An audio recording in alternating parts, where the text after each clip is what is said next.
Hello, guys. Welcome back to another live streaming on our Eyes Your Eyes. I'm back. As I was showing you before, and as I was telling you before, I was I was about to make this live streaming dedicated to the extended version that I watched of Akuma no Ko, that is ending number seven of Shingeki no Kyojin, in this case, the final season, season 4, part 2. Um, Look, I analyzed both things. That means the scenes you are watching through the ending song and the lyrics. So both of them. I decided to combine the two. Of course, I can't show you or me. Or I mean, I can't let you listen to this ending theme song because otherwise they are blocking me this live streaming, so try to understand me. But today we are going to analyze both the scenes and even the lyrics. I wrote down here the notes as always, so if I look down it's just because I wanted to remind everything that I have to tell you. 6 pages, six papers. So let's start immediately because I think it would be pretty long, this live streaming too. So keep on watching if you want. Um, the first part of the song, that means now I'm going to read you the lines, the lyrics, just at the beginning. That is. An iron bullet is a proof of justice. Whenever I shot, I became closer to the hero. If you close your eyes and touch it, the evil who has the same body and the same temperature. Okay, these lines are pretty the same that I analyzed last time. So there is no difference. Both lyrics and the scenes are the same. But starting from am I not good enough and and are they better for you? Things are changing here. The song is going ahead, but the scenes are different than the short version. The cut version. So I'm starting from here because I think it's the best thing to do. I don't want to analyze the first three sentences because I already did it 2 weeks ago. So go and check it out if you didn't watch it. But anyway, let's go ahead. Am I not good enough and are they better for you? This is the first sentence that I'm going to analyze to analyze based on the scenes that are incorporated. They are matching with the sentences. In this sentence, while there is this sentence saying, Eren is looking at the colossal titan, and once again, am I not good enough? And are they better for you? That means, in this case, Eren, by looking at the colossal, it's like as if he is saying, am I alien, human being alien, not good enough? Do you need them? Them is the titans, of course. Or if we wanted to check it from another perspective, as I was telling you already 2 weeks ago, am I not good enough because I'm living here in paradise? And are they better for you? That means the aliens living in Marley, for example, or the titans. In this case, Eren is looking at the colossal. So I think it's pretty obvious. Then the next sentence, there was just a wall. And even in this case, the scene is different because there is Eren's eye as as a profile. You can see the great eye of Eren. Plus, there is even the wall Maria in ruins. It's going to be destroyed because of the attack of season 1. So there was just a wall is connected with this scene automatically. That wall it was just a wall at the beginning, but later we understand that it's not just a wall. So we know that inside of these walls there are the colossal, other millions of colossal titans, and those millions of colossal titans are going to create the rumbling. So once again, it's not just a wall, but from Eren's perspective of the beginning, I mean, the Eren of the beginning was seeing all these as just walls, that those walls were there to protect humanity from titans. So this is I mean, the song is starting from the point of view of Eren, that is young, that is younger than now. So everything has to be seen with this perspective. That means with the perspective of this young Eren, that is no more the same. And in fact, the song,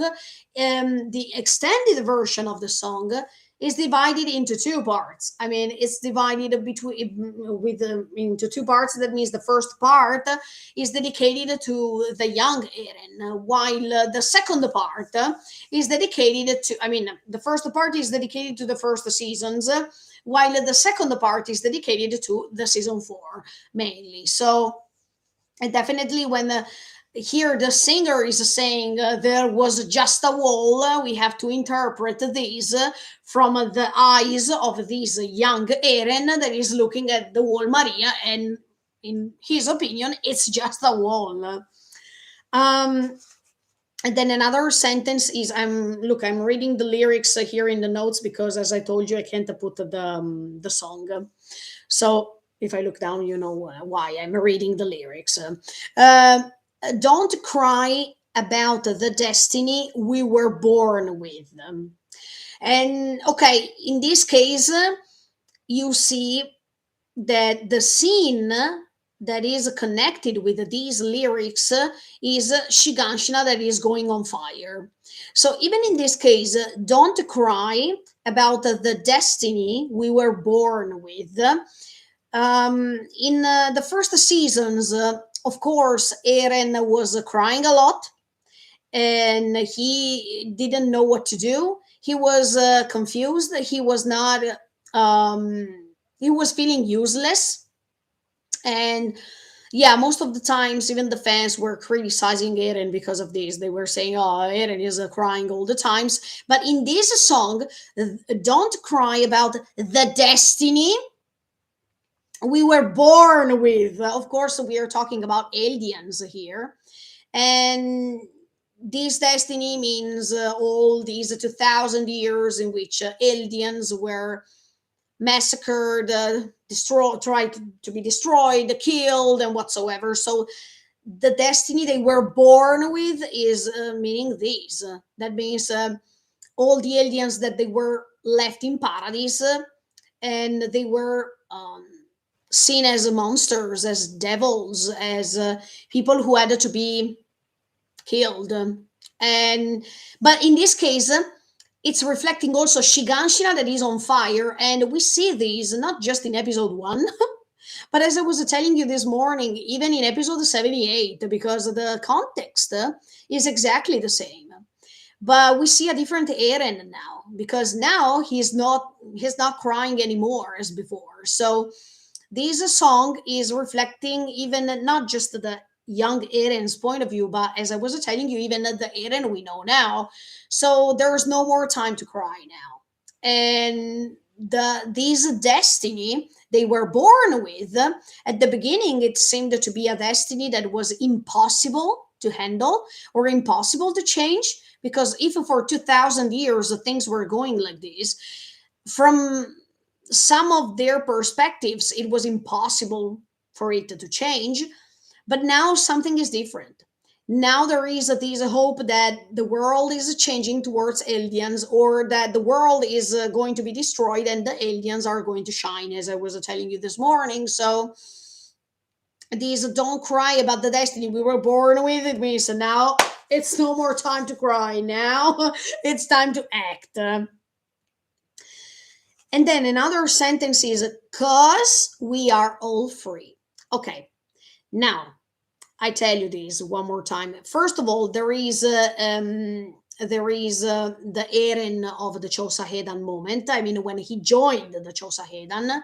Now I'm going to analyze, as I was telling you, the lyrics compared with the scenes of these extended versions. So at the beginning, I'm reading the lyrics, and then I'm going to analyze the scenes, and then both. But anyway, we see the Eren during the Chosahedan when he was recruited, and in fact, you see these eyes that are full of anger, but they are full of motivation, because it's thanks to that moment that Eren finally has decided what to do about his life. That means to go out from the walls, to discover what's outside the walls, and to start being free. But at the same time, there is also not just this Eren like this that is making the Shinzo Sasageo moment, but also there is the symbol of the Chosahedan. And you all know that the Chosahedan reflects the wings of liberty, I mean, the wings of freedom. So, um, this symbol connected to Eren's eyes, connected to, I mean, these eyes and this face Eren has is the typical face that Eren has in season one and in season two, but also in season three, especially season three, part two. Do you remember? While I wanted to focus on these particular lyrics, is because the lyrics is saying, because we are all free. And as I was telling you this morning, Eren is saying this sentence specifically in season three, part two, when there is the will to conquer Shiganshina once again. I mean, the wall Maria. But in that moment, yes, as I was telling you, he is saying, because we are all special since we were born, we are all free. So, of course, here is Eren who is talking, because, I mean, in the song, because this same sentence was said by Eren in season 3, part 2. So, of course, here everything is seen from his perspective. And yeah, I think that this determination, this motivation, and this care that he has for Paradise, for Eldians, is still there. And that's why I believe, as much as I told you this morning, that his plan is to save Eldians this time instead of the world. Because for 2000 years, the world was safe, was saved, and the Eldians were seen as monsters, devils, and whatsoever. But now it's time to turn everything upside down. So I think that this attitude Eren has is the same attitude that he's having even now, not just in season 2 or just in season 1. Every time he has this motivation, and this motivation is based on what he is. That means, okay, except for Akuma no Ko, that we are going to check it later, but he's the Shingeki no Kyojin. So by being the Shingeki no Kyojin, there is no way that he's going to turn back and go back to what it was before. He always has to proceed forward, to move forward. So, but anyway, I like that, because we are all free in this song is based on that sentence in the season in season 3, part 2. Because in season 3, part 2, you see a Eren that is no more crying. You see a Eren that is well aware of what he wants to do, most of all. That means go and reach the ocean. So he is ready to face the truth. And they are all free. So this is what I really like. Then the song says, if we have wings like birds, and of course, you see all the Chosahedan on the backside, by having even the symbol of the Chosahedan, that is the wings of freedom. Um,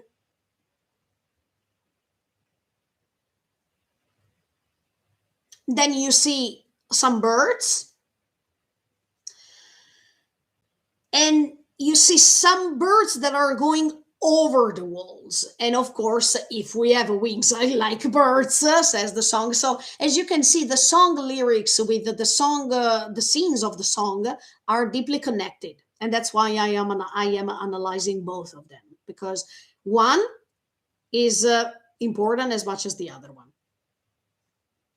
But once again, you see these birds that I've always told you that Eren, in these seasons, we have so many connections with Eren, between Eren and the birds, but not just Eren, even his friends. I mean, his um, companions, his fellows in the Chosahedan. So it's not regarding Eren only.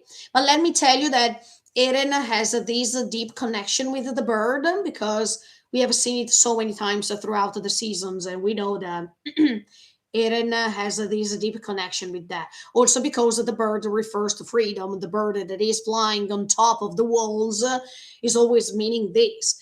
But this song is so great because the more we will go on, the more you will understand the path of the story and how this story will end, more or less. So in this case, you have all of them. I mean, all the Chosahedan members with the Chosahedan's symbol. And this is so great because at that time, when they were all together and they were seeking for freedom, they were searching for freedom, they were all united. I mean, they were all together. And it was more than a team. I mean, it was like a family, because they spent lots of time together by having the same common dream. That means to be free and to go ahead. So this was really nice. Then the song proceeds and it says, we connected with, if we have wings like birds, we could go anywhere.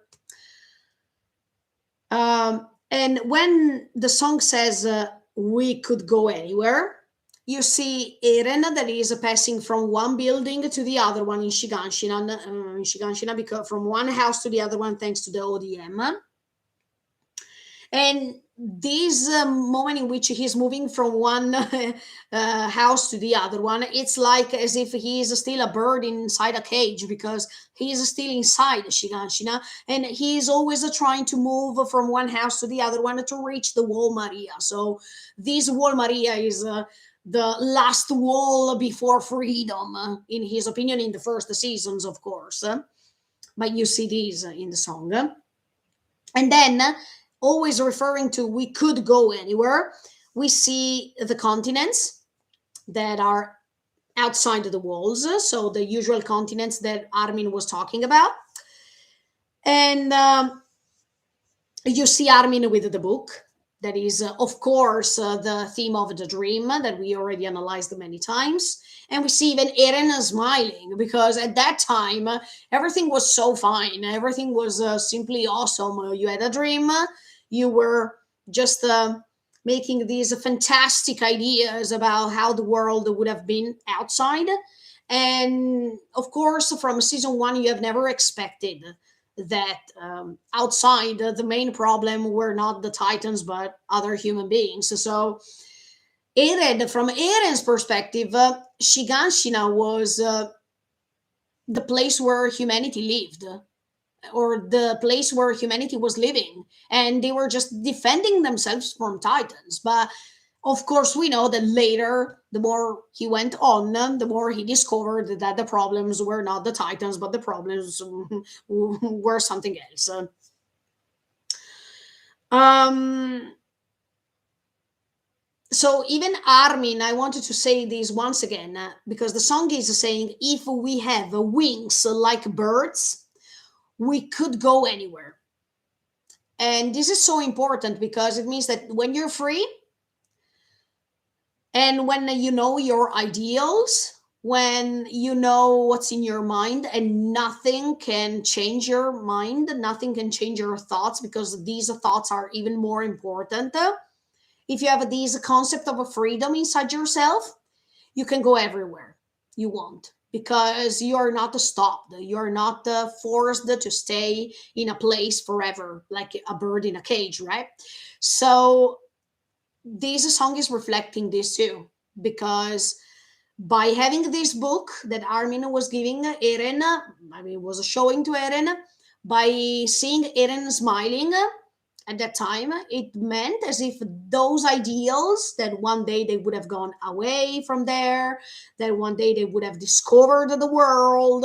I mean, this dream was more important than anything else. So, by having this thought and by not changing that thought forever, it meant that they could go anywhere because they were not forced to stay anymore over there as much as other people. So they were really brave. When you are brave, you're not afraid to risk. You're not afraid to try, right?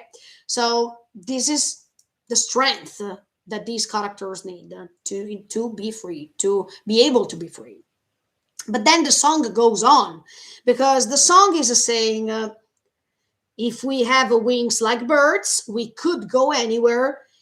And then it says, if we don't have a place to return to. And in this sentence of the song, I think, we can feel really emotional, because in this extended version, you see Carla that is going to be killed. And connected to this sentence in particular, if we don't have a place to return to, Carla is dead. But there are two interpretations that I give to you. The first one is that, of course, Carla, by dying, she is not there anymore. So Eren doesn't seems that he doesn't have a place to go to return to, because her mother is not there anymore for him to care about him. And in fact, you see Carla smiling in such a beautiful way. We miss you, Carla. The other interpretation is connected with the next sentence of the song, because it says, if we don't have a place to return to, we might not be able to go anywhere. So the second interpretation that I give you is that even if Carla is not there anymore, what's left by her is still there. And Eren still has a place to return to. It's not true that by losing Carla, he lost everything. No. Fortunately, even if he lost Carla, he gained another important piece of his heart, that is Mikasa. And I wanted to remark this over and over and over and over again. I like this, let me tell you. But you need to remember that Mikasa promised to Carla to take care of Eren.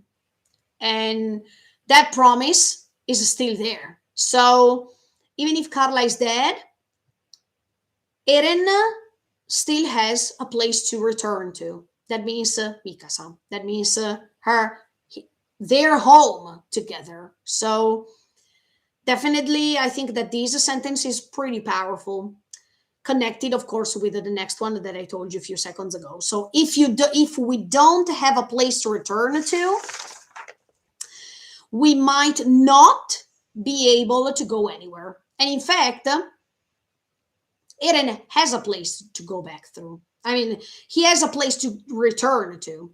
And that's why he can go anywhere. That's why he can be free to search his freedom, because no matter what's going to happen, Eren will be able to come back to Mikasa somehow. And one of the ways in which he can come back to her, it's the scarf. She will always have that scarf around. So, of course, this is already a sign that he will be able to reach her no matter what, no matter if his body is not there anymore. But that scarf, as I told you many times, is more than a scarf. It's the akaito. I mean, it's the red string that is connecting the two. So definitely Eren can be free to be free, or to search freedom, because anyway, there will always be a place to return to. There will always be a person or people who are going to remember him and who are going to wait for him in another way, but they are still waiting for him, even if he will die. So Yeah. And in that moment, we might not be able to go anywhere. You see Carla's face that is smiling. It's so beautiful, Carla. Once again, I tell you, we miss you. But you are here. I mean, you are inside Eren's heart. And then, thanks to that smile, you see the warmth of home. Then, in this scene, you see even Eren's house inside. Grisha, Carla, Mikasa, and him together. And of course, then you needed to understand that this place Eren will always be able to return to is not just his home, not just his memories, but it's his mom. And mom is always mom. I mean, you can't replace her. And in fact, Mikasa is not there to replace Carla because she will never replace her. But it's a way to let Eren understand that even if he lost his mom, she will be there for him as much as Carla did, as much as Carla tried to be there for him. So this is a way to let Eren feel relieved that he can die because he will always find a way, as I was telling you, to be back to her, no matter the way. It can be a bird, as I told you many times. It can be the scarf. It can be the butterfly. I don't know which of the two still, but definitely, I think that Mikasa, as I believe, will always feel Eren's presence around her. It can be because she has the scarf around her neck. It's the way in which she will feel protected somehow because even if Eren is gone, she is in good hands. So yeah, that would be really awesome. Um, then the song goes on and it says, "I don't want to just leave." And first of all, you see Eren that is going berserk. I mean, in this while there is this sentence in the song, there is Eren that is going berserk in that moment. What does this mean? I mean, what does it mean? I don't want to just live. In my opinion, it means that it's time to rebel. It means that it's time to focus on what your dreams are, no matter what people say. That means to go beyond the walls and to discover the world. That means when you say, I don't want to just live, you mean I don't want to think that that's enough. I don't want to think that I have to accept this reality just because I have it in front of me. If I don't like it, it's better if I don't just live, but I fight for the life that I'm living or that I fight for my purposes.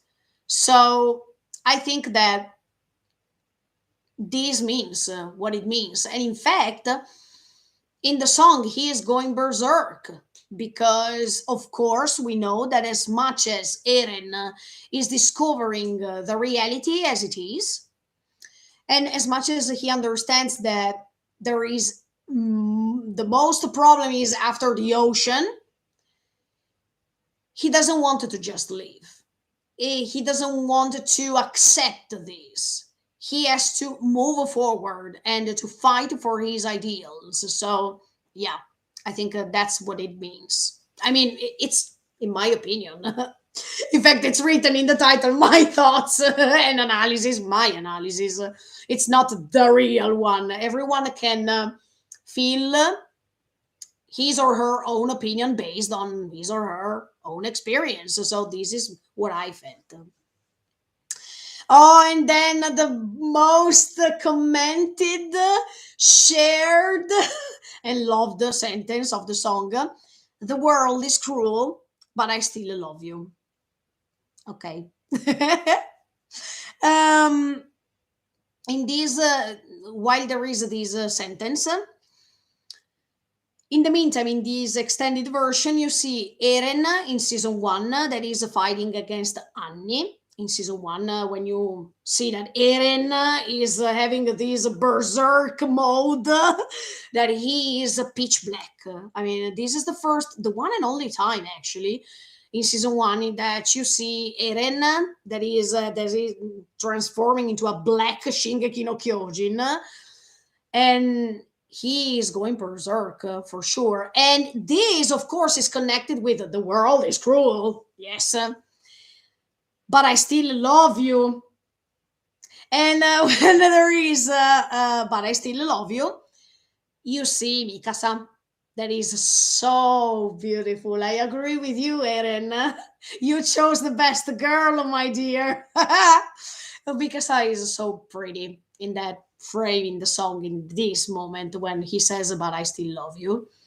So beautiful. But at the same time, what Mikasa is seeing in this scene is that she's on top of the roof of a house and she's looking at Shiganshina that is totally destroyed in season one. So once again, the world is cruel, but also really, really beautiful. But I still love you. I mean, me, Eren, I still love you, Mikasa. Or another interpretation that I want to give you is that Mikasa is talking here. Because Mikasa in season one was always talking about this cruel world, especially before being rescued by Eren the first time as a Titan. She was saying, she was repeating this sentence. So this song is great because it depends how you can see things. It can be Eren talking, it can be Mikasa talking. Uh, this is my opinion. So, based on what I see through the scenes in this extended version, Eren is going berserk versus Annie, but then Mikasa is looking at Shiganshina being destroyed in season one. So it's like as if even Mikasa can say, the world is cruel by looking at you, Eren, who went berserk like this against Annie, or Annie that is trying to defeat you, Eren.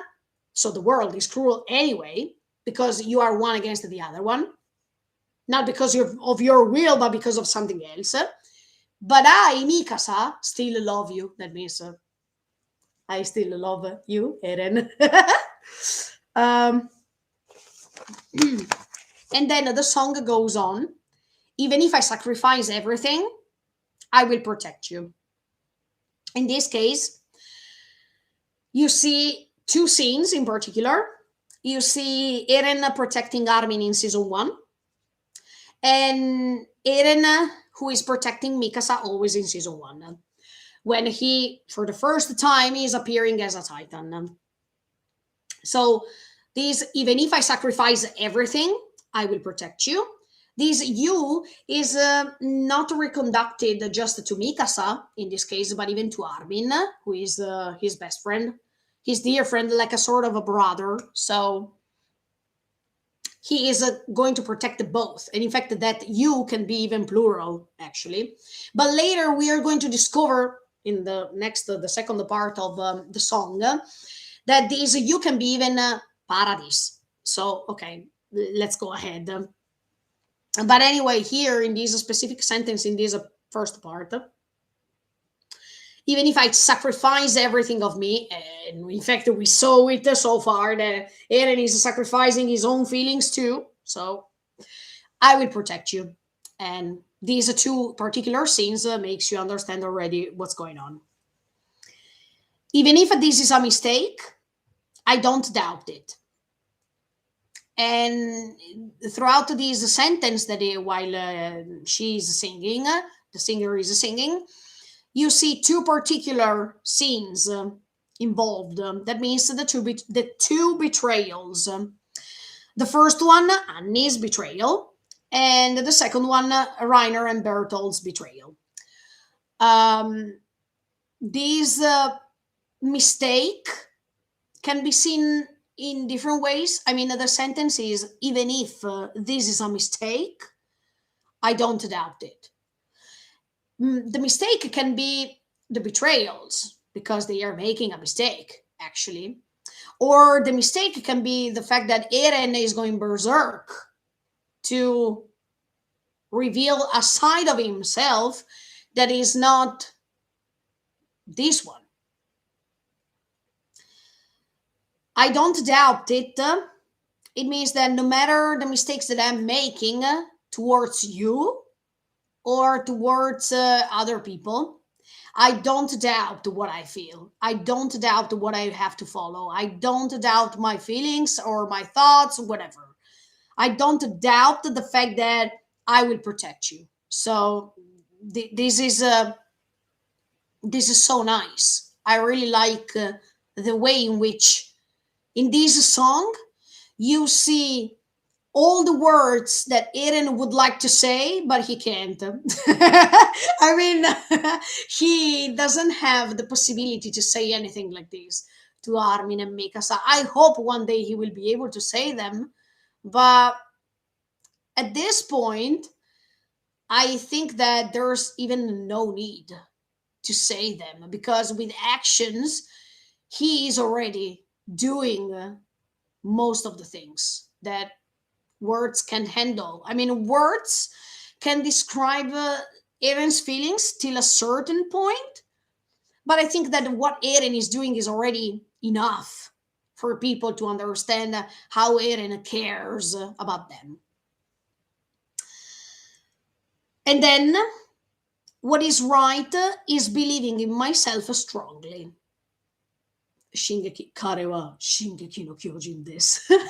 I mean, yes, he is always believing in himself, and that's one of the reasons why I love Eren as a character.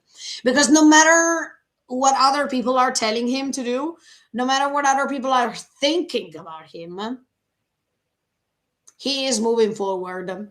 He keeps going on until the end of time because if that's what he believes, he's going to do it because he was always refrained from doing everything he wanted till a certain point. Then it was time for him to grab his life and decide what to do. So I really like this. What is right is believing in myself strongly. Absolutely. And in fact, in this specific sentence, you see two scenes in particular while the song is going on. The first scene is that Eren, who is crying after understanding the betrayal he received from Reiner and Bertold, and even if that scene is so great because as soon as you see that Eren he's betrayed, even if he's crying hard because of this discovery, he can't uh, accept what happened.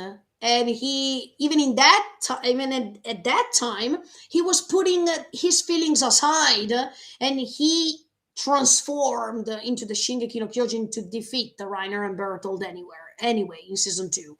So, as you can see, no matter how painful this can be, no matter if this can be a mistake, maybe, but I don't doubt about my feelings. I still believe in me. I still believe in my strength. And even if it's painful that I discovered something like this, I will keep moving forward and I will smash them. That's the translation, let's say.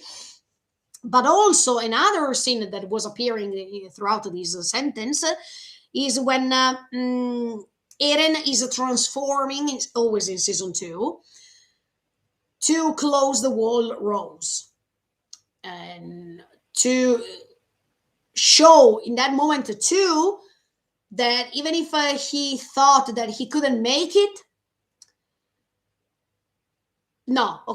Pixies asked him, do you think you can make it? And then he said that yes, he would have done it. So, and in fact, he closed it. So he is not refraining from believing himself. And this is the most important thing.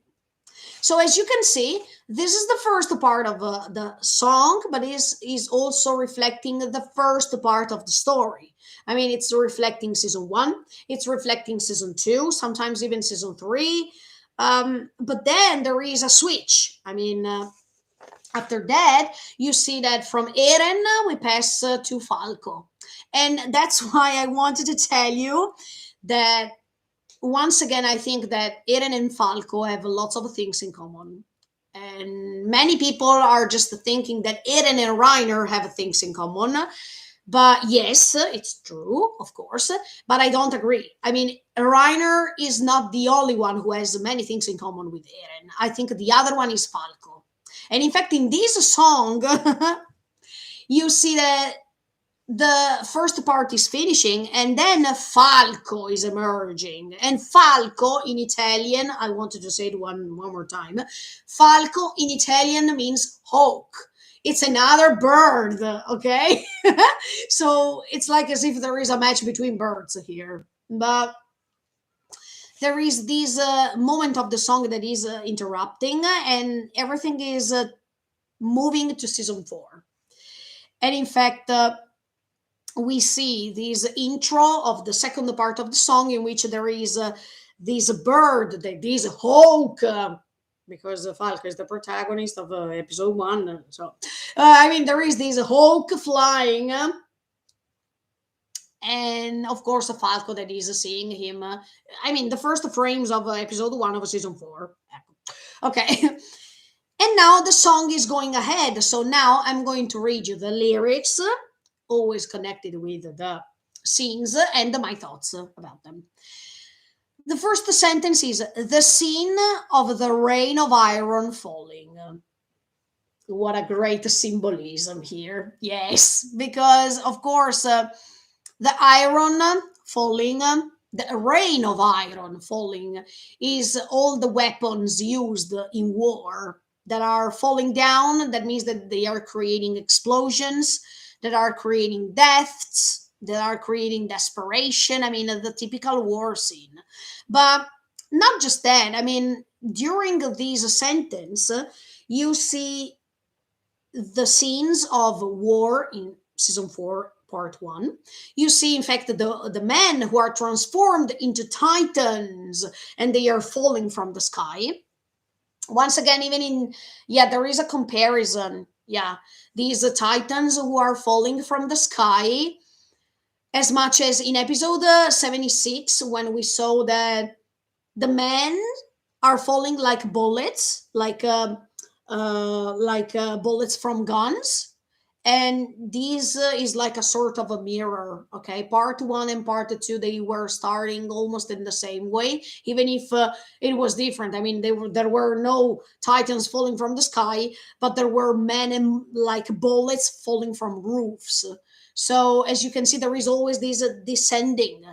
It's like the perfect route to go to hell, because you go from up to down. I mean, up, down. And there is the top and the bottom. So usually the bottom is considered hell, as you all know. But I want also to focus on these um, figure, not figure, I mean, this symbol of the rain, because usually rain is opening even a season 4 part 2.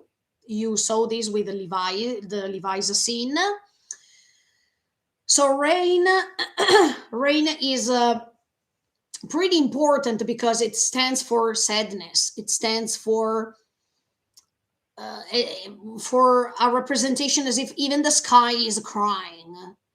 So I really like these sentence of this song because it really reflects that we were starting with a smiling, with lots of smiles in the first part of the song, but now everything is turning upside down, and from happiness or from smiles, you pass to sadness, sorrow, tears, rain. So all these bad feelings. I really like these. difference in the song. But definitely, yeah, the scene of the rain of iron falling. Wow, listen to the heaviness of this sentence. That, yeah, this song kept caught me because I really like symbols. I really like poetry. I really like literature. You all know this.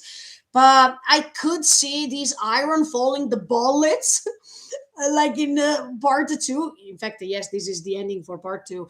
But the bullets that are representing even the men falling from the roofs, the war, the miserable concept of war, this iron. That sometimes, guys, when you taste blood, every time you say, it's something like it tastes like a metal. I mean, it has this metallic taste, and iron, of course, is a sort of metal. So yeah, this sentence that is incorporating war, desperation, death, blood, everything, men that are falling as if they are weapons, or as if they are gunshots, or as if they are bullets. This was so intense. Good job for this song. And then the song goes on and it says, it was on the TV, which looks like a movie.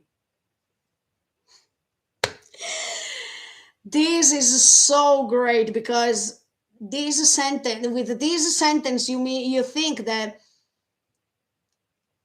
it seems like fantasy. I mean, it seems something unreal, something that can't happen, something impossible. Just because it seems as if we are watching a movie. But this is reality. This happens even in real life. We have lots of wars going on in the world. We have had lots of wars going on in the previous centuries.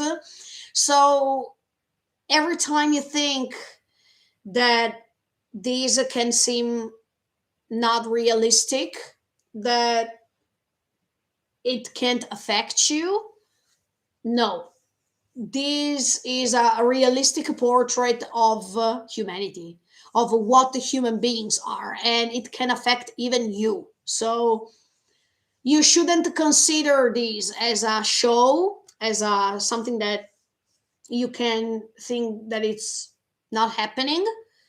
No, this is reality. So I really like that this sentence because it perfectly matches with what happens in season 4, the mess. So yeah, absolutely. And then the song goes on by saying, war is a stupid violence. Yeah, for us is something obvious. We all think that war is a stupid violence, sure. And in fact, even in this case, while the singer is singing, you see some people who are shooting, or the titans that are flying, and all these things. But yeah, war is such a stupid violence. So I'm asking, why, if we all think that war is a stupid violence, why we keep making wars at this point? The problem is the humanity. I mean, the problem is the human beings and their selfishness, once again, their attitude to life, and the thing that the more they have, the more they want. So until human beings will be on this earth, I don't think that wars will stop, even if I would like to. But this is an utopia. Something has to happen for real that is changing all their minds once for all. But I don't think that this is so easy. I think that this, even if this statement, this sentence in the song is absolutely obvious, once again I say this, it's not so easy to put this sentence into practice. So let's hope that in the future we are also getting rid of wars. It would be paradise. Okay. But actually, I mean, war, the sentence war is a stupid violence, is the clear message. of Shingeki no Kyojin. It's what the author suggests us to do this thing, or to think this thing, even in the real world. But it's not easy. I mean, as I told you, there are human beings who would like to stop wars in the world, and there are human beings who are so selfish that they don't want to stop them. So I hope that many new generations are following Shingeki no Kyojin, because I think that Isayama gave in this story great messages. And if we only could follow these messages, the world would have been different, definitely. And then, and then the song goes on by saying it's the story of an unrelated and unknown country. Of course, we are talking about Paradise here. Unrelated and unknown country, because all the people who are not living in Paradise, they are all saying, oh, over there is Paradise. I've never been there, but I know that there are demons over there. Okay. um, mm. Of course, all the people living in Marley, all the people living in the rest of the world, I'm talking about the season 4, the present time, not the 2000 years before, but the people living in the rest of the world, they don't know Paradise. Look at Gabi, look at Reiner, look at all the people who reached the Paradise for the first time, and they had an impression of a Paradise, but later they changed their mind, and this is so great. Anyway, that country, I mean, that area of the world is, for most of them, still unknown and unrelated, because they don't want to have anything in common with the Paradise. Also, because the Paradise is considered as the country of devils. So all the people don't want to get in touch with that, definitely. And in fact, even in this case, for this sentence, there are some scenes from season 4, episode 1. Um, but these people who still believe these things of a Paradise, they are people, as you all know, who are indoctrinated, who are brainwashed, and people who prefer to believe instead of looking with their own eyes. And let me tell you, this is pretty easy to do. I mean, even nowadays, even in our real life, this is pretty easy to do. It depends on what other people are saying, and we are always influenced somehow. We could say, okay, it's just an option, but we could say even a religion can be an option, because we have never seen a Jesus Christ. We who live 2000 years after, we have never seen a Jesus Christ. But many people, even if they have never seen him, they still believe that he was what the Bible says. So, once again, this makes you understand that people sometimes are ready to believe everything they don't know, or some things that they don't know, because it's okay to believe like this. Then the song goes on and it says, then why do I hate them? And here it's not Eren talking, in my opinion. This is Marley that is talking. I mean, these are Reiner, or these is Gabi in this case, because it says it's the story of an unrelated and unknown country. Then why do I hate them? Of course, if you don't know them, why do you spread hatred? This is stupid, and that's why these stupid thoughts are creating stupid wars based on violence. But in these, I mean, throughout this sentence, while this sentence was saying, um, you see Reiner, in fact, in this scene that he's doing. like that in season 4, episode 2. I mean, season 4, part 1, episode 2, when he is realizing he keeps having this trauma, and then he's having this conversation with his family, while Gabi is asking him how Paradise was, and he was just describing some people, common people, normal people. So this sentence is perfect to hear because it says, then why do I hate them? It's like a sort of question. Of course. In fact, he also, I mean, Reiner also asked himself this. He asked, why do I have to hate them if I found myself really well over there? Actually, am I crazy to believe that in Paradise I felt good? If I say this, am I going to turn crazy for them? What will these people in Marley or in Liberio think about me if I, the armored titan, can say that in Paradise they were really normal, no devils, no demons, and they were admiring me, they were loving me, they were taking care of me, they were training with me, we were laughing together, we were crying and despair together. How is this possible? Why do I have to hate them? Yes, of course. And Gabi is following the same process.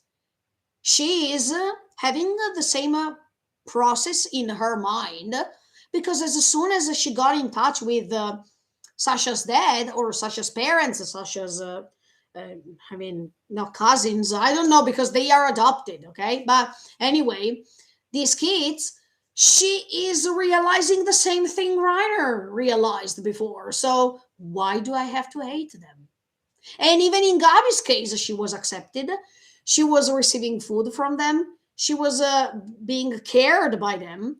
She was a guest for them. So if they were demons, they would have killed you immediately, right? So this makes you understand that this story now is this song is focusing now on this moment of season 4, part 1, where Gabi, Reiner, all the people who went to Paradise, they still can't accept that Paradise is something normal, something that they shouldn't be afraid of. Um, and then the song goes on by saying, the reason why I can't hide my dark feelings, I can't even explain why. Okay, here there are many interpretations that I gave, but first of all, the scenes involved here are Willy Taiba, the declaration of war, the way in which Eren is attacking Liberio. So the reason why I can't hide my dark feelings, I can't even explain why. Look, I give you some interpretations for this.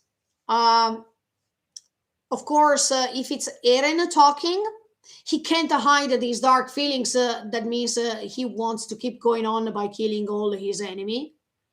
He can't explain to himself why, because even if he had the proofs that even in Liberio there are good people, while he spent those 3 years on the other side. Anyway, he can't get rid of those feelings. And those feelings are the feelings of revenge, the feelings of being to have been betrayed, the feelings of death because he saw lots of his comrades, his mother, his dear person like Hannes, for example, being killed like this. So even if he knows this, anyway, he can't get rid of his feelings. He can't avoid these dark feelings that he has. And in fact, he's attacking Liberio no matter what. Um, or another thing is that if I check everything from Reiner's point of view, for example, the reason why I can't hide my dark feelings, I can't even explain why. Um, it means that I don't believe what Marley told me. I believe it to what I have experienced, but at the same time, I can't reveal these dark feelings because from Marley's point of view, everything that Reiner is saying, these are dark feelings, as if he was a tricked when he was in Paradise, as if he went crazy because he thought something about Paradise people. So he can't reveal these things, otherwise people are going to think that he's a traitor too. So he can't reveal and say what he really felt, and these are called like dark feelings because from Marley's point of view, this is something terrible. Are you going to stay on the demon's side? No, that's not good. So it's better if you keep them inside in the um, darkest spot of your heart, and don't reveal them. The reason why I can't avoid to do this, I can't explain why. No, look, I have an explanation actually. It's because you don't want to go against your principles, even if they are wrong. But it's really hard to change side because you were raised like that. You were born over there, and it's not easy to say, okay, from tomorrow, I'm thinking that in Paradise, everything or everyone is good. There is the evidence, but it's not easy to make this a step, to take it. It's too risky. So then the song says, how come we are full of contradictions? Yes, nice question, because this is a question in the song. How come we are full of contradictions? Yes, of course, there is always the scene of Liberio's attack in season 4, part 1. But this is a rhetorical question. Of course, in this story, we find lots of contradictions. But it's good because human beings are contradicting themselves so many times just because it's convenient for them, just because it's an advantage for them, just because they don't want to accept reality, just because they don't want to admit it, even if they are in front of a real evidence. Okay, like in the case of Gabi, when she was talking to Kaya, it was an example of contradictions. Um, but even Eren somehow was a contradiction because even if he was seeing his mother being killed, then when he went to Liberio by getting his personal revenge because the cruel world told him to do so. I mean, he was well instructed by this cruel world, but he did the same thing to the people living in Liberio. So this is another contradiction, actually. Um, or anyway, these contradictions can refer to where is the truth, actually, because we don't know who's right or who's wrong anymore. We are confused. We don't know where the real story is right now. If everything that was told so far is just a fake, is just an invention, and in fact, when Willie Taiba is talking before the declaration of war, anyway, he's saying that most of the things they were thinking, they were not existing. I mean, they were just invented. So these contradictions based also on fake stuff. Yeah. Um, but even in that case, if we talk about this reflection of how the world is, yeah, the world is based on contradictions because everyone wants to protect, as I told you this morning, the people they love. No matter if it's right or wrong, they want to do so. And even if this means that they are going to create contradictions, it doesn't matter because the feelings are more important. So, yeah. How come? But yeah, the question is how come we are full of contradictions? That means why we don't make it simpler? Why do we still have to create contradictions to um, prefer our opinions instead of others? Why we can't accept a reality that is difficult for us to be accepted? If we make that step, the world can change for real. If we don't contradict ourselves and we keep going on by spreading our real thoughts, then maybe the world can change somehow. But if we keep being indoctrinated by these contradictions, it's really hard that we can find at the end of the tunnel.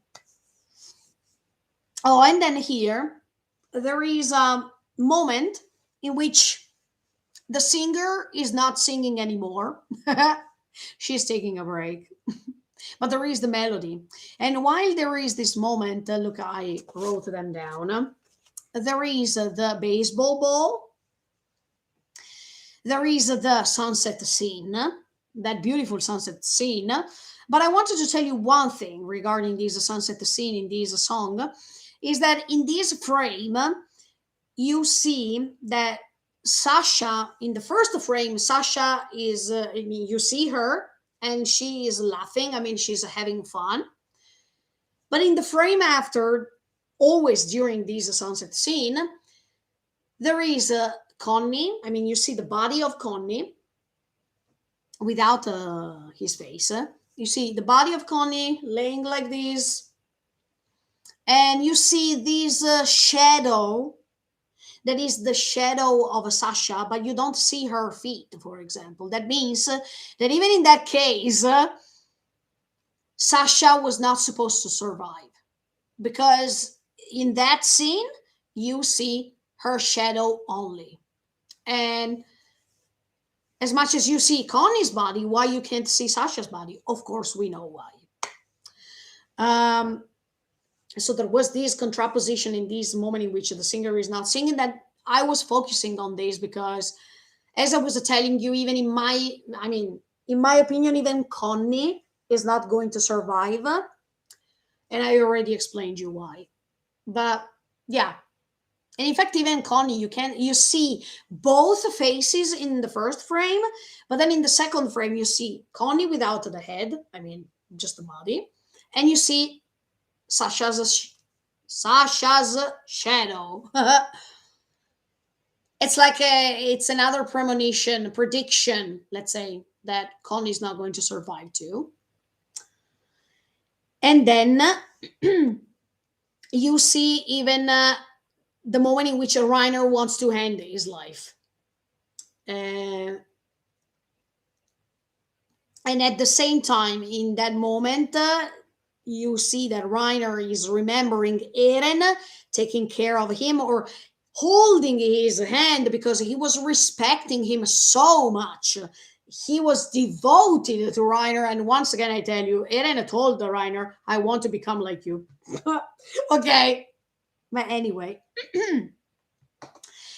in this moment in which the singer is not singing, you see these frames that are so funny, that they are portraying happiness, that they are sharing happy moments. But at the beginning, you see the baseball ball.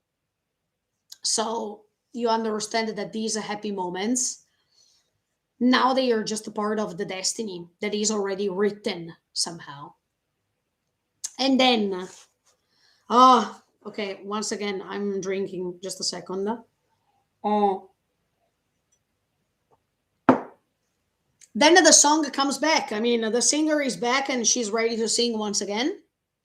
And she's saying, once this word is translated, and of course, in this moment in which the singer is singing things like this, you see two scenes in particular. You see Eren, who's saying to Mikasa that he hates her so much since they were kids. And you see Eren that is putting the scarf around her. I mean, once this word is translated, that means once the word hate in that sentence, I have always hated you, Mikasa. Once that word is translated, that means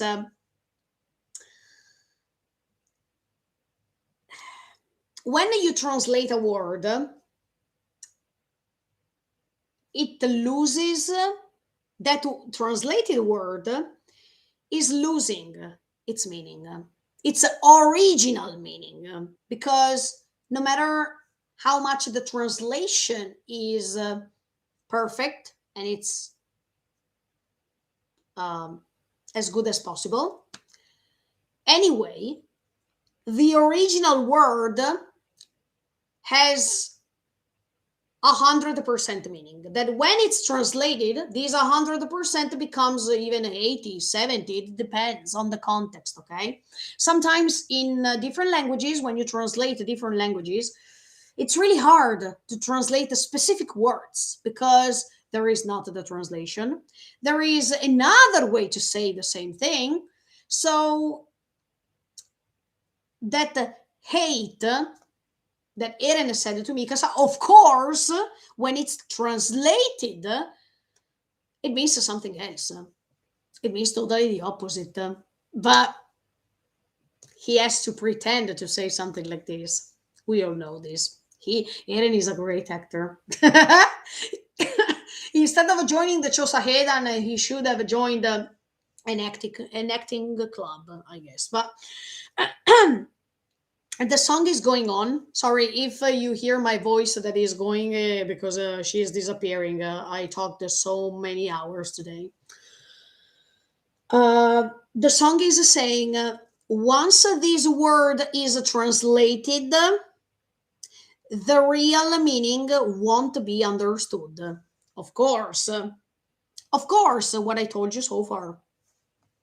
Because even if Eren said, Mikasa, I've always hated you, actually, this thing means, and in fact, even in this sentence, you see Mikasa crying, of course, but this word hate, if it's translated, I mean, sorry, this word love, if it's translated, that means hate, the meaning won't be understood. That means, no, actually, I love you.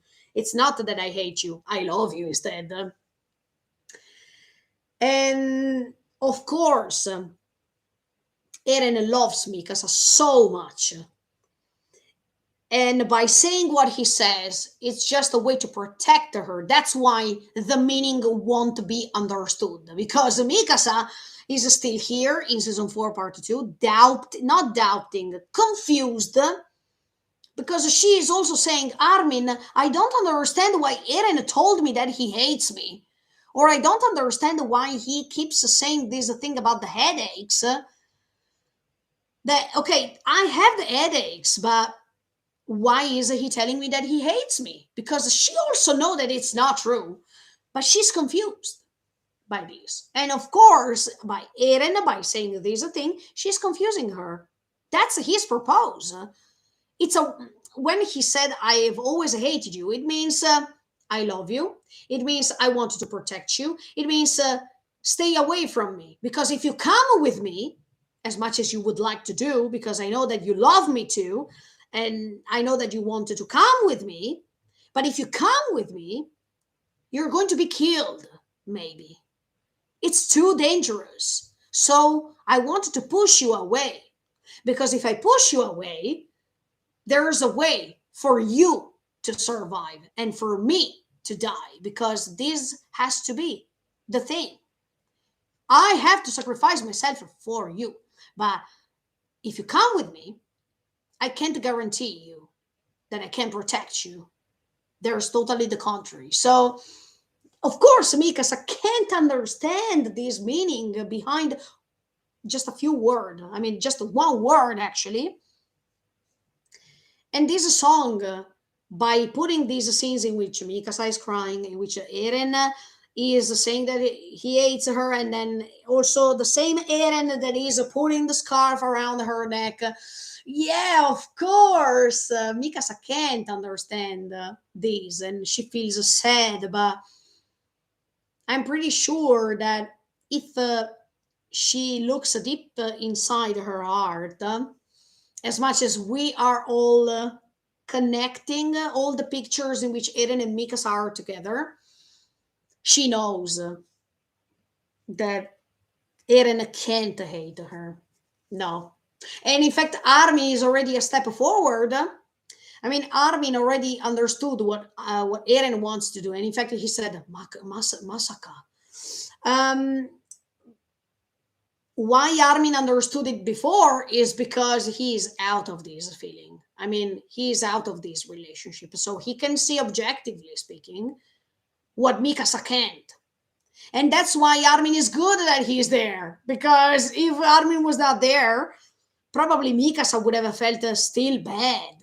And she couldn't even find a proper answer to all this. Even if Armin says, let's wait that everything ends and then we are going to ask Eren about this. But Armin already knows that he's faking. Even Connie was saying, huh? I mean, when he heard from Mikasa that Eren told her that Eren hates her, I mean, even John was looking, huh?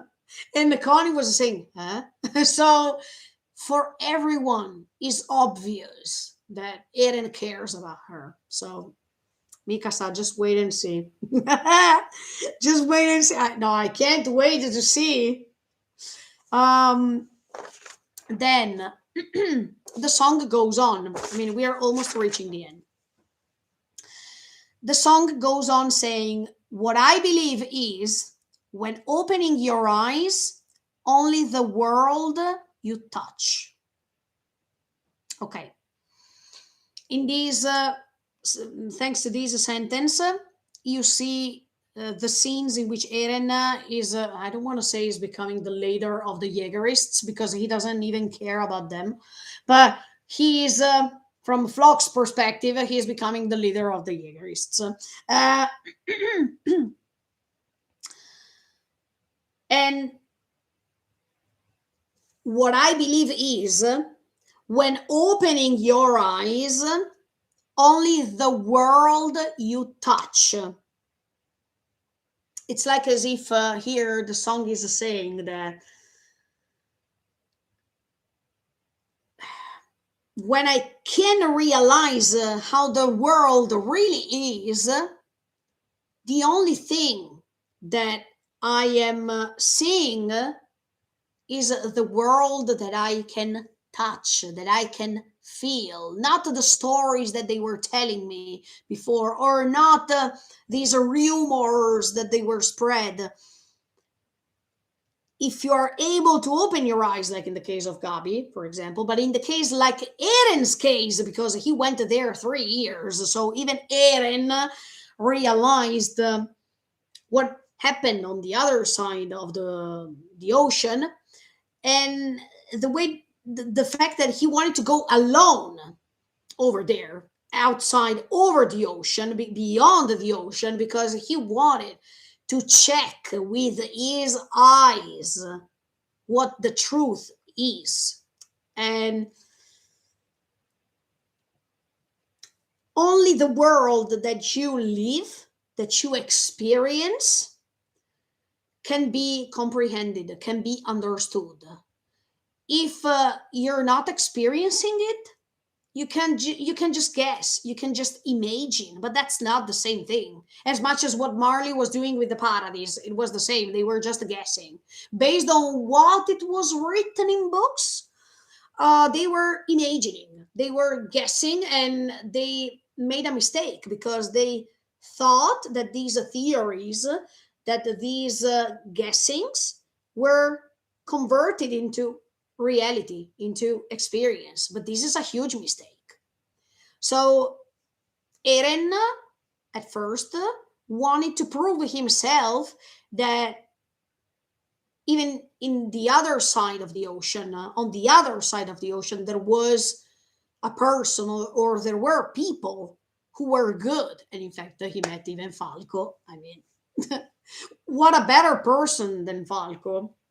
But he understood the reality by touching it. In fact, the song is saying, what I believe is only the world you touch. Um, and then the song says, I don't want to just live, one more time. It's a repetition.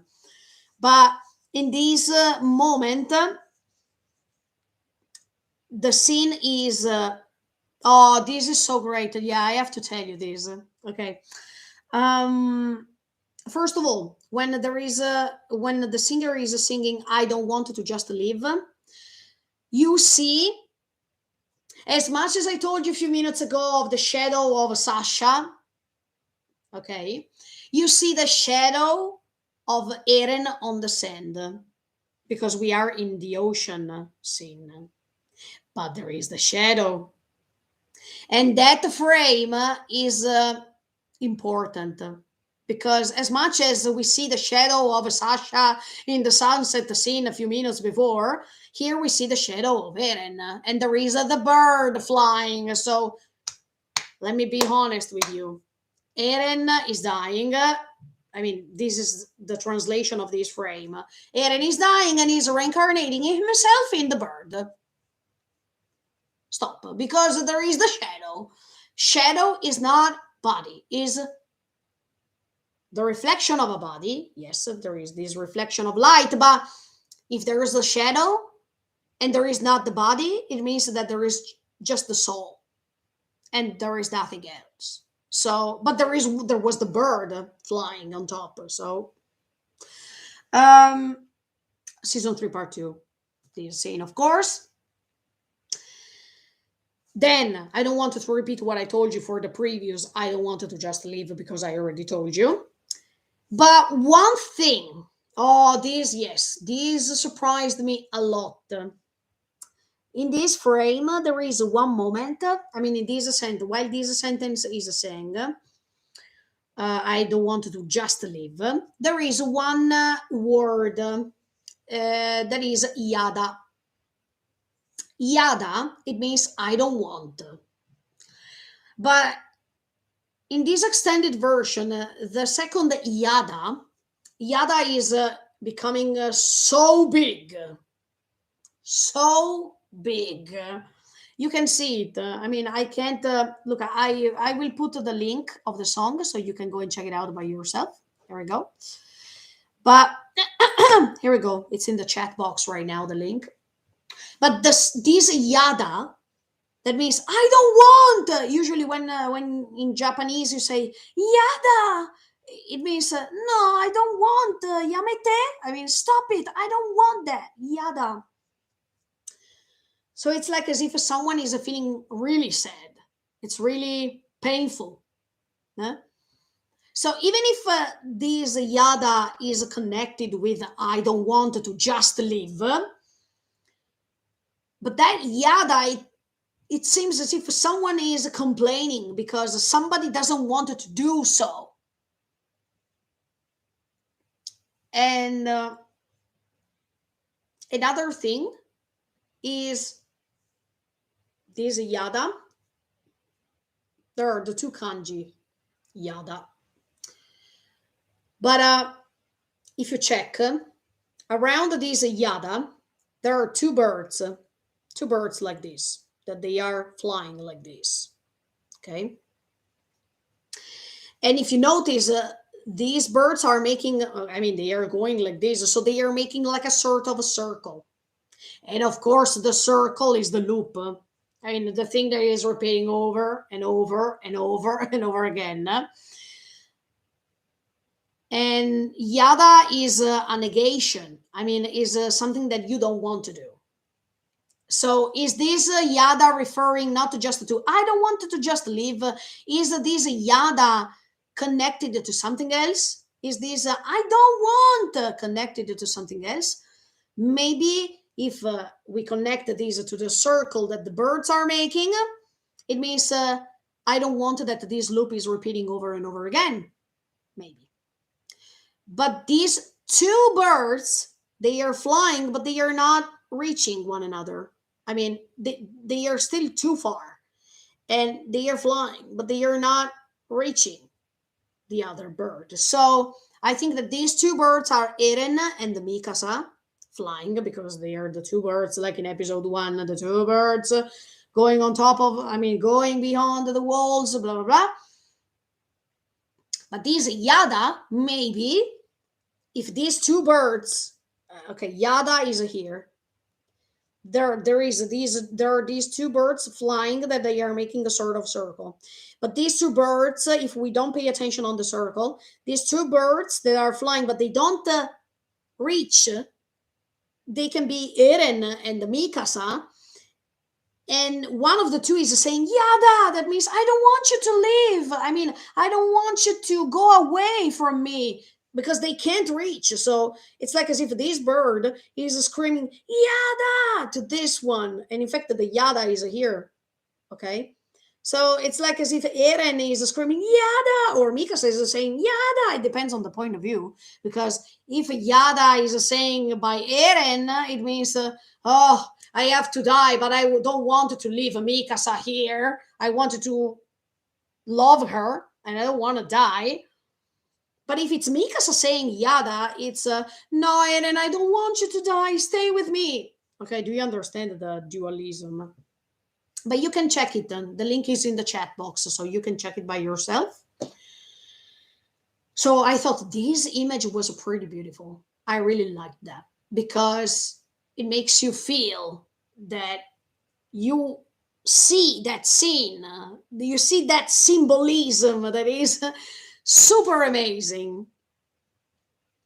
And then there is another moment in which the singer is not singing, and you see the shell. I mean, you see the shell that Armin found in the ocean scene. Okay, I open a bracket. This shell Armin has, we saw it even in the anticipation or preview that season 4 was coming. Season 4 part 1 was coming, if you remember. Ere non egai kaite kite. You know what I mean. And there was this shell at the end, where after the ending, okay, that there was the scream going back big, big, big, big. There was this shell. And then Eren onegai kaite kite, and you see Eren, I mean, behind these bars. So this shell has an important meaning. I don't understand why they put it here. I mean, it was an important thing for Armin. In fact, even in season 4, part 1, he's having this shell that maybe can represent freedom once they reach the ocean finally. But Armin is having this shell even when he's talking to Annie, while Annie is inside the cocoon. So, okay. Anyway, there is the shell. Then there are these purple flowers that they are changing colors because there's blood coming on top of them. These purple flowers are always there. I mean, I know that you were telling me that in the manga you can't find these purple flower. Well, purple, of course, no, because it's black and white. So even if they were purple, you didn't understand that they were purple. But you told me that in the manga these flowers they are not there, only in the anime. But if you remember, these purple flowers, they are always there when there is Mikasa, when there's Eren, when there is a scene involved by the two of them. Because you see it even in episode 1, there is this purple flower that is a little bit far away from Mikasa and Eren, while they are under that tree in episode 1. You understand what I mean? When Eren is waking up and he's saying, I thought that that I had a dream, and Mikasa is saying, Eren, why are you crying?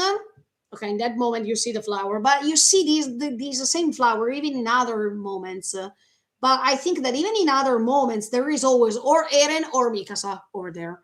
I mean, you can't see that flower with Armin, and that's it. You can't see the flower with John, for example. No, it's just referring to them. And if it's true what I'm saying, this flower that you see that is full of blood in this moment of the song, and of course we understand what it means. It means that Eren is going to die and Mikasa will stay alone. And I mean, it's I don't want to say obvious, but it is. Uh, and this love, that means that this love is cursed. I mean, this love was always cursed because it couldn't have the possibility to be fulfilled. So this tragedy is even worse than Romeo and Juliet because, for real, I mean, this love story is even more tragical. They couldn't even say, "Look, I love you too," and that's it. Just so you know this, no, no, they couldn't. So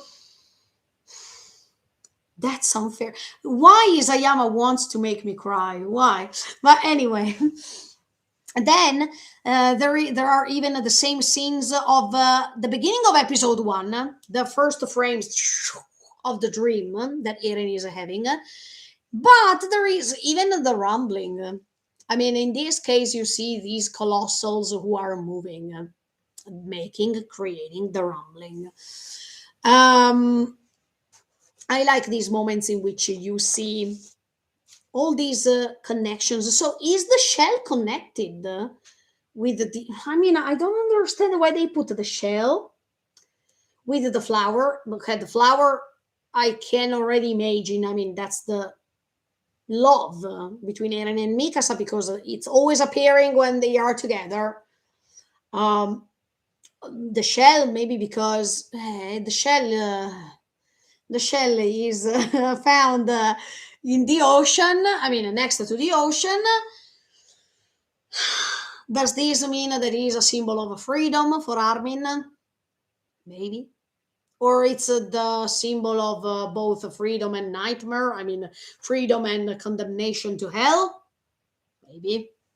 Maybe. And then all these scenes of episode one plus the rumbling. Yeah, because everything is connected anyway. So even the dream Eren has at the beginning of episode one, season one. Oh, look, when he said, now that I remember, I didn't write it, but now I remember. When he's saying, Eren is saying, was that a dream? I mean, did I have a dream or something? It reminds me right now what Zeke is telling him. Look, it seemed, I mean, Gabi cut your head, but to me it seemed that they were ears. That means that maybe even that dream that he's having. But I still don't understand one thing. In that moment, sorry that I'm analyzing this thing because I still have to get all this. In that moment, Eren was not a Titan, okay? But he already killed the man in order to save Mikasa. So the Akuma no Ko is starting from that moment. I mean, at the beginning, I thought that that moment was starting the Eren that is becoming Akuma no Ko. I thought that it was when he turned into a Titan. But from this ending, you see that Eren at the beginning is having a knife. So I think that since that moment, he turned into the Akuma no Ko. So it doesn't matter if it's connected with him becoming a Titan or not. I think that it's from that moment that Eren got in touch with the cruel world. But it was also beautiful because there was Mikasa safe. So, yeah. But that dream that he's having in episode 1 of season 1, if he was not a Titan, how is it possible that he's having that dream?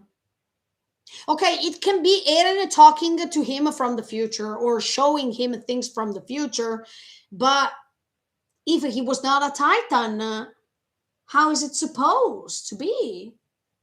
I still don't get this thing. I think that's the only thing that I don't get. Mm-mm. No, I don't get this. And I don't understand why I don't get this. Because how could Eren be involved in this if he was not a Titan? No matter the memories, no matter the fact that he was the son of Grisha, okay, but why? If Eren was talking to him from the future, how he could talk to him from the future? Grisha was still alive, so he was the Shingeki no Kyojin. Ah, wait. No, but he couldn't. No, because now I'm thinking maybe Grisha touched Eren as much as Reiner did with the Porco in this episode, in episode 78. Reiner was touching Porco, but in this case, Reiner and Porco, they are two Titans already. So I was making a mistake because I was thinking, look, Grisha by touching Eren, he could get this dream. Boom. But at that time, Grisha was a Titan, but Eren was not a Titan. So how he could transfer this memory to his son? I don't understand. No, no. Why Eren had that dream? Is it because he is laying next to that tree? Maybe. Because there is always that tree involved. Always.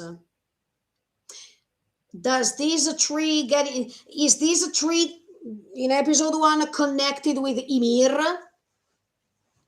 Was that the place where Ymir was buried? Or was that the place where Ymir was eaten by the crows? And maybe Eren, by laying next to that tree while he was sleeping, he got in touch with the same thing that went in touch with Ymir. That thing that you see in the trailer, the white thing over there. If it was like that, in that case, he could have had the dream. Otherwise, I don't understand that dream in episode 1. What is that? How is it possible that Eren could see that if he was not a Titan still? I don't know. Okay, sorry, these parentheses, it was just me telling you my thoughts because I still don't get that. But anyway, then the song goes on. The world is cruel, but I still love you. That is the same thing that, of course, they were saying. And these go matches, let's say, with the shortcut version of Akuma no Ko, in which Eren is, the bird that is released from the cage, and Eren that is so kawaii. I mean, he's smiling again, and he's happy. That means if I will be able to die, I will be not possessed by these Akuma no Ko anymore. I will be free. And in fact, as I told you, he's surrounded by lots of flowers, but many of these flowers are purple. I was checking yesterday when I was making the notes. Most of them, they are purple. That means love, once again. Even if I sacrifice everything, I will protect you. Okay, here we go. There are multiple scenes here. There is the scene of all the Chosahedan members on top of the walls. There is the scene of Erwin that is dying. There is the scene of Hannes who is dying. There is the scene in which Mikasa is confessing her love to Eren, season 2. And there is the scene of Eren that is transforming in season 4. Oh, it's clear, eh? It's clear. But anyway, if I have to explain what I think, there is the scene. No. In this case, that I will protect you is not just a you dedicated to Mikasa. It's a you dedicated to Paradise. It's a you dedicated to Eldians. And that's Eren's plan. Okay, that's why Zeke, sorry, but it's not going to happen. um, so this you is extended, and in fact, you see even the ruins of Shiganshina. You see the no Shiganshina, the ruins of a paradise in general. So these you can be Mikasa, can be Armin, can be Jan, Connie, Levi, Hanji, all Eldians living in paradise, Shiganshina, everything. But that you in this part of the song is not just Mikasa, it's everybody, because it's Eren who is talking here. And in fact, thanks to this scene that they are putting in the extended version, you understand this. The scene that they are that the Chosahedan members are on top of the wall with the wings of freedom, the symbol. It means that in that moment, the Chosahedan was protecting Paradise. In the scene in which Erwin is dying, is Erwin and all the other soldiers trying to protect the Paradise. In the scene in which Hannes is dying, Hannes was protecting Mikasa, Eren, and all the other soldiers involved in season 2 because he wanted to protect the Paradise, or the aliens living in Paradise too, by trying to defeat the Dinah Fritz, but he couldn't. In the scene in which Mikasa is confessing her love to Eren, it's Eren who is protecting Mikasa in that moment in which he's touching Dinah. And in the last scene, Eren that is transforming into Shingeki, into the Shingeki no Kyojin in season 4. Of course. Eren that is going to protect all of them, or he's doing his best to do so. And his plan is to let the Paradise shine, to let Paradise survive, and the rest of the world, who cares? to put it into words, it's like this. I mean, the rumbling, I don't think that the rumbling will defeat more aliens than the rest of the world. I think that the rumbling, yes, will affect the world in general, but Eren was clear to Zeke. He said, to try this plan, you have to exterminate all the aliens. How could you imagine that I could follow this? That means what I told you. Okay, 1 second. Woo. Oh, this is a spoiler. Okay, no, it's not a spoiler because anyway, I imagined this and I told you already 2 months ago. So it's not a spoiler to me anymore. But the song says, the shadow of the person whom I chose. The corpse of what I threw.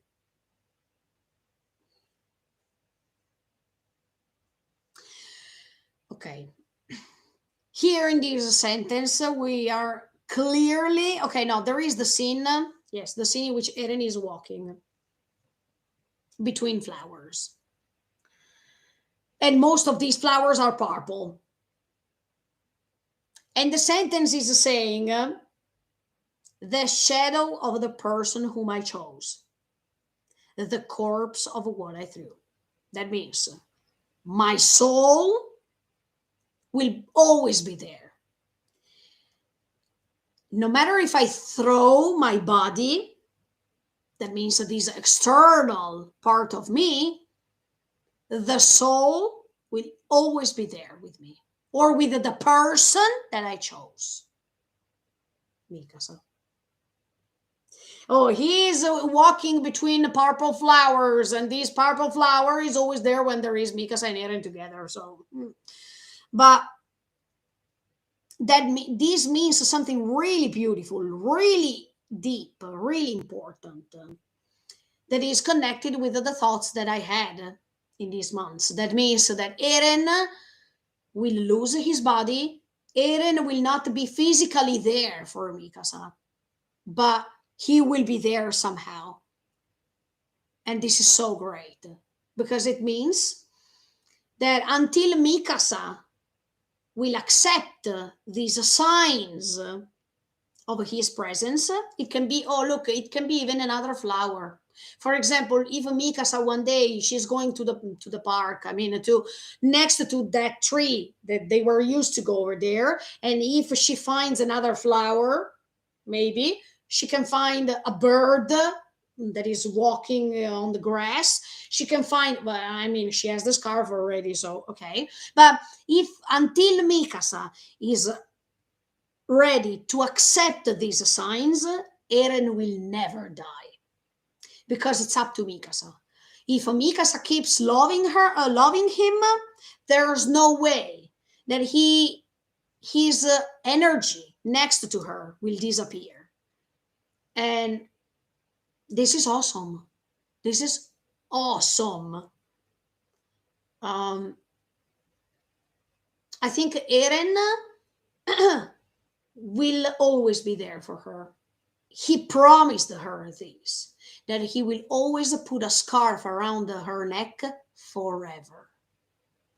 And this means that every time she will have a scarf around her neck, Eren will be there. There's no way that other people are going to contaminate this bond, this Akai Ito that they have. And in fact, the scarf is red. I mean, it's red not because it's a coincidence. It's a red because of Akai Ito. That means this red invisible string that is connecting two people forever, like soulmates. But the fact that he's walking between these flowers, it means that even his decision was made so strongly, and this decision was made because he knows that Mikasa is on his side. And by walking through them, it's like as if he's saying, I'm going now. I'm going because I have to move forward till my death and after my death, as the trailer says. So when Eren is moving, when Eren is walking between these flowers, he is always surrounded by these flowers. That means he is always surrounded by the love of Mikasa. And this is why he is getting stronger enough to do what he's doing. Tatakae, tatakae. But he has to move forward no matter what. So his destiny is written. But the most important thing is that she will survive. Because if she survives, even Eren's memories are going to survive. Because she's an Ackerman. She is not forgetting anything. But then Eren, it seems that he's walking so slowly. I mean, he's walking so peacefully and so soft that he's not even touching the flowers, as if he is going. I mean, he's going to die. And it's also a way to let her feel his presence, as if it's just a shadow, as if it's just a reincarnation of something, as if he's always there. Even if she can't see him, he's there. Then the song goes on, and it says, I noticed that what is growing inside me is the child of evil. Once again, there are all, while the singer is singing this sentence, there are the scenes of explosions, the scenes of war, the scenes of gunshots. There is the scene of a Historia, and he is kissing her hand. That means that he saw what happened later.